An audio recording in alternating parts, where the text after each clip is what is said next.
Ross on Replicating Perfection, and Christopher on Los. Oh, man. This is Los. a fascinating matchup.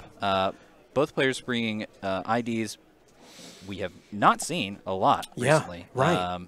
And are going to bring their own unique flavor to this particular matchup.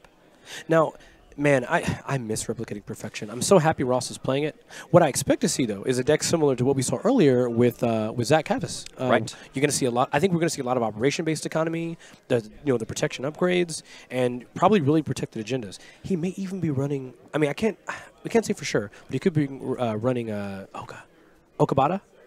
Obakata, excuse me. Yes. As opposed to something like the Future Perfect. I don't know. Right. We'll see. There's certainly some flexibility with the agenda suites these days, and it looks like Ross is going to have money and one piece of ice over HQ. Always a wise decision. Just one, yeah, versus an Anarch or Criminals. Yes. Los, on the other hand, has got the Sure Gamble, and it looked like some more economy cards in HQ. Yeah, get the for an freezes. RD. Yeah. Wow. Ooh, sweet brain trust off the top. That never feels good, you know. That never feels good when you give them one free access and it's agenda. But you'd rather it be risk an agenda off R&D than get siphoned into the ground. Absolutely, absolutely correct. Yeah. Oh man, and it is the Rubicon switch. Oh boy. Well, we know what kind of game we're looking at here. Well, it's interesting. The ice that we just saw on top of R&D for Ross was an Excalibur. What? And we'll have to see if Christopher has a way of dealing with that Excalibur. Yeah. But Rubicon Switch, for those at home, fairly new card. It's a 3-install criminal hardware that's got X credits and a click to de-res a piece of ice, res this turn. And that X is the printed res cost. Jeez. But who knows? It may not even matter because he is finding agendas It's candy. with a hurry. Yeah, it's like candy. He needed them, he found them. Desperado, really nice for him. This is going to allow Christopher to make a lot of runs and challenge these remotes that Ross is establishing. And if any ice gets rezzed, not only does Christopher get paid, but he gives him the ability to shut that ice down. That's amazing. Dang. And I looking at Los, it's not one we see very often because it is so new. But I feel like there is some room here for like this unique archetype. It's a very big denial. Hopefully, Chris can make everything trigger like he needs it to. Absolutely. And Ross definitely, in some respects, on the back foot, but is starting to establish himself again. And I think he just has to be aware that in a lot of ways it's going to be an economic battle. It is 100%. Archives run there. It's going to allow Christopher to then head to that remote if he so chooses. Yeah. Oh, boy. Whoa. Here we go. Forged activation. The Cobra. Okay. That's good to know. Good to know. Good to know that's there. And he gets paid. Yeah. Making forged activation orders a great include. We're for in Los. the money. Like, that's what that means, man. Yes. Very nice. I would imagine as Los, he probably runs 3 of those. And decides to shut it down with That is the so... Rubicon switch. Oh, my gosh. Oh, so man. Here we go. Definitely solid choice there, and gives him the information, right, of what's on HQ, so now he's not likely to face check. Yeah. And Ross knowing yeah, that's good. Gotta to gear up. Oh, yeah. Because, I mean, you can imagine. I think Christopher had the siphon in hand. I'm pretty sure that was going to be the next play. Yeah. Just take his money. Certainly. Yeah. And perhaps even Christopher is ready to siphon through a Cobra. Yeah. That's not the worst thing, depending on what he's holding in hand. Looks like an Aaron Marone there, and, ooh, Film Critic. Right. And the thing is, as Replicating Perfection begins to build up, the remote game, the scoring gets risky. It's not risky, but harder. However, at Chris already being at 4, I think he can sit back. He does not have to be super aggressive right now. Absolutely. I think he can wait a little bit. I mean, Ross really can't get momentum until that Nisei gets scored and he gets a lot scarier. Right.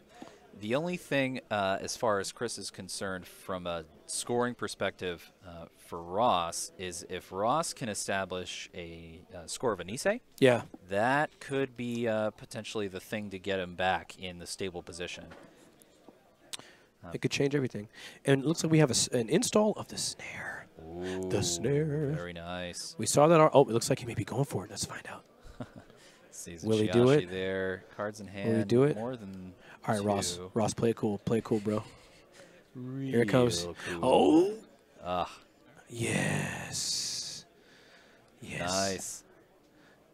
Gotta feel good. It's gotta feel good for Ross. Good little. Like my buddy David always says, you install those shocks and you install those snares. Because a curious runner is going to check. Nice. And there you go. Very nice tempo hit for Ross. Definitely helpful for him to reestablish his position. I mean, he lost a Temujin, which is like so critical. He just lost all that economy. Yeah, that's pretty crazy. Replicating perfection in general, I think, has a ability to recover from setbacks in a really nice way. So Ross, I believe, Christium Grid on HQ. Yep. That is another very nice way to secure his game state. It is. Definitely is. I think if you're Ross here, I mean, it's a little risky. I think he wants that, man. He really wants that Sandberg down coming up here. He doesn't quite have enough money for it to be super impactful, but give it, it's one of those scenarios where give it time. But who knows? You'll see. There could be a moment in which the Sandberg makes a big difference in forcing Christopher into a really bad face check. Right. How exciting. Oh, man. So, yeah, Chris opting to draw up here. Replenish resources lost. Yes. Trying to find more money. And Ross with Ice and a Jackson and is just ready to go. This is going to be an interesting battle because Ross, his deck is playing towards having a lot of money. And Chris is going to try to deny him every credit. Every single one. Yes. And now I know because he has Operation-based Decon, if Ross drops really low, it basically means he has to get back up to those thresholds to burst again. Right. So this could be real. This is a really odd matchup. I'm happy this is happening. Oh, in we go to wow. R&D. I guess he feels lucky for the lucky top deck, and and he did it. My gosh. He stole it. Finds a global food initiative on the top of R&D. Man, if you're Ross here, incredible. Okay, so if you're Ross here, Chris is playing well, but you can't feel good, right? It's pretty rough when your opponent. A real bummer. I mean, his R&D was only open. His R&D was open for 3 turns. Out of the 3 turns, he scored 2 agendas, and then now the R&D is protected. Inside job for the extra one. That's fantastic for Chris. Sometimes Jesus does not smile upon you. It doesn't. Yeah, that's the way it is. And now on 6 points, Ross cannot afford to take any gambles that he might otherwise have felt comfortable doing. Right. With his plan to score. Now, I will say, very nice.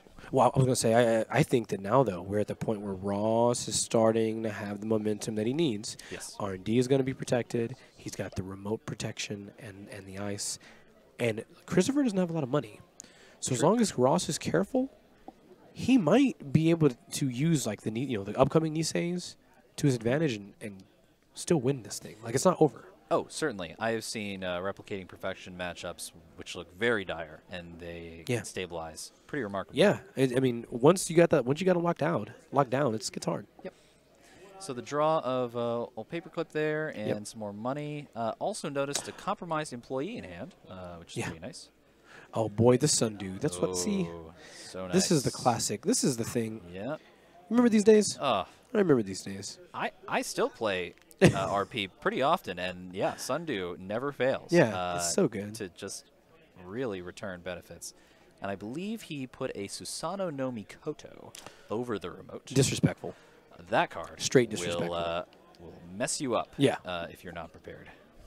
One of the most disrespectful cards Ross could play. Thank you, Ross. So he's got Ross has the Caprice Nisei in hand. Yeah. And to me, this represents a pretty clear path that he's establishing for himself to establish a secure remote. Yep. And just draw an agenda, score an agenda. And this is kind of weird on Ross's part because the Sundew you might want to protect, right? At least the first one. Right. Okay, but now you have Sandberg. So like how many remotes deep are we going to go here to protect the Sundew and the Sandberg? Like, or can you install them naked and be fine? Well, at the state of the board at the moment, you see he's now got ice on all 3 centrals, meaning a Sandberg without ice on top of it could be okay. He's chosen instead to ice it. Okay. Also, I think very, very reasonable idea. All right. Maybe I'm just skeptical and I'm being proven wrong right now. Yeah, the question will be, I think, on Christopher's part, he does have the Fem in hand. Yeah. Which ice does he Fem? He might go for like the super inside job play. That'd be sick. Right, particularly with Sandberg, Fem could really be the answer he needs to challenge that. So Forge Activation Order comes out. He says res it or yeah, okay. Okay. I agree with that, Ross. Kakugo res, very nice. Not only does he benefit from the Los ability, but I believe Compromised Employee, also giving him a credit. Oh my goodness. Very nice. So rude. I hope Christopher does not make the mistake we saw earlier, and he plays that film critic.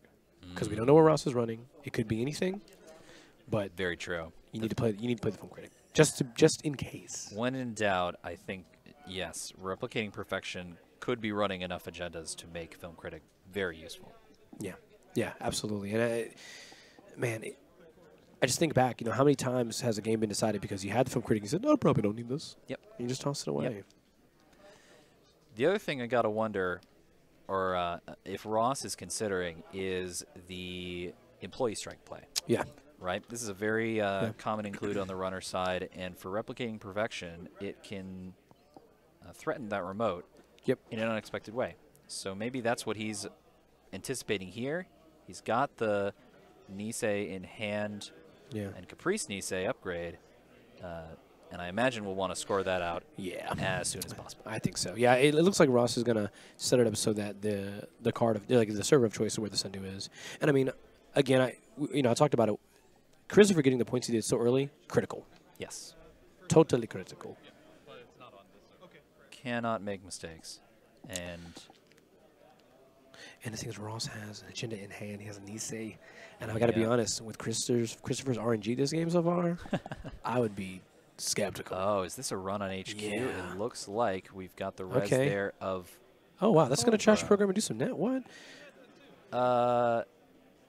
Really? Is that what's happening? Interesting turn of events. Christopher had seen that Cobra and he on had HQ. And he had the... And he had Fem. Yeah, I don't know. Well, sacrifice no. Abigail, and it's gone. Ooh, no, those things are so good. However, it may not matter. It may not matter. Let's see if RNG happens. Let's see. Oh, big ol' whiff, but I want you to know, gone is good too. Later when Ross watches this, I want him to know that like my heart sank as he was drawing that card. Yeah, spared the fate of the demise. Wow. That's good. Okay. He's trying to determine if he wants to trash that card. Now, obviously, he wants to siphon, but the problem is the siphon got trashed, so it's probably not worth now. Maybe not. I don't know. The Femme Fatale is in hand. Cannot afford really to take much more damage at this point. Right. Looks like a Damara draw. That'll be handy. And turning wheel. Here we go. My buddy. Here we go. Yeah, I'm all about that turning wheel. All right, Ross. All right, Ross. Is it time to go? Ross, we gotta move, bro. You gotta put the DNA tracker somewhere. You gotta play that. Metal the metal. Yeah. It's time to go. You have no more time to waste. You know, I understand Ross's hesitation to score here. Not only does he not know what sort of tricks Christopher has, but by installing into that remote and using it to score, he's shutting off his one current solid economy engine. True. That's true. And unless he finds friends in high places or interns or whatever else to get that Sundew back, he's sacrificing turns of economy. Setting up for the score. It's a tough position. I mean, Sandberg is very good, but you almost have to ask yourself, in this case, maybe it's fine to get rid of the Sandberg for the next Sundew if you get it. Right. Just to keep the economy rolling in, and you don't have to drop down or anything. We'll see, though. I think Ross has rebuilt back up. Chris still has a great chance of winning because of, he's at 6. Yes. But anything could happen. You said it earlier. We've seen RP pull stuff back. Oh, my gosh, yes. And now I believe Christopher has the breakers he needs to challenge R&D, if that's where he's going. Man, which looks like it's the case. Oh my gosh, he has to go. Ross is in a position now where he's going to restructure install events. He's got to. Well, no, he can't because he doesn't have the Nisei. Well, maybe I don't know. It might be another turn. Yeah. This is risky. So he's going for the more sure thing, which is getting the Caprice Nisei in there, which gives him a good set of odds for scoring those agendas. Yeah. But can he get there fast enough?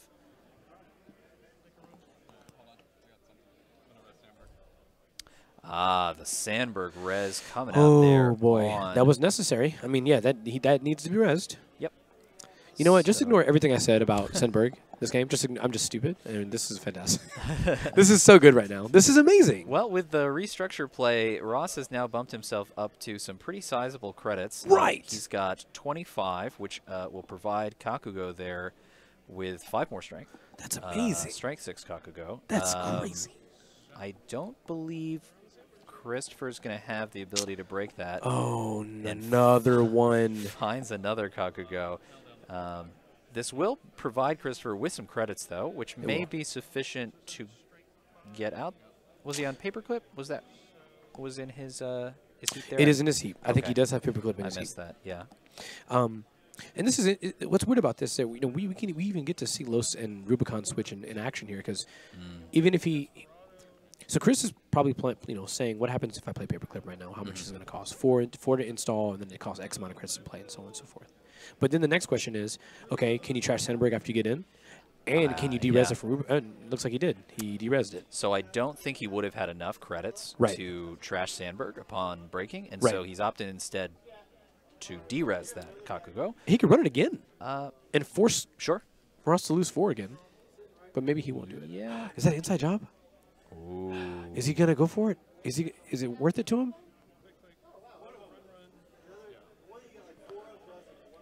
I think he's gonna inside job first. Very nice. Inside job proving today to be a pretty critical card. It'll leave him with 0 if he does it, or 1 credit if he does it. But here's the thing. Yeah. Here's the thing. He has to stop that. Yeah. Now, the negative is Ross officially has a scoring window. You cannot get more of a scoring window than this, I would think. This is pretty good for Ross, and particularly because the agenda we assume he's going to score is that Nisei Mark II. Oh, my God. What is happening? Ross, I'm sorry, man. Ross, this is rough, but you have limited time, Ross. You got to go. Yep. You got to slam it and jam it, as I used to say. You got to do it. You have to. I mean, it sucks to lose that Sundew. It's doing a lot of work. There will not be many more opportunities. Okay, we're not. Wow. He says, I don't care. Okay. It's the sure thing play, but eventually the sure thing it'll run out. I mean, at the present moment, is that a Temujin on right now? Where's Temujin? I believe it's targeting R&D. Oh, that's dead. It's tough. That's dead now. Yeah. To get through all that. I mean, he doesn't have enough breaker. Yeah, it's dead to Temujin. So Ross has the window. He's got to score though. I imagine if he top decks a Sundew, he'll do it. Because then he knows, all right, I can make it back or something. Put it behind the Kakugo. Right.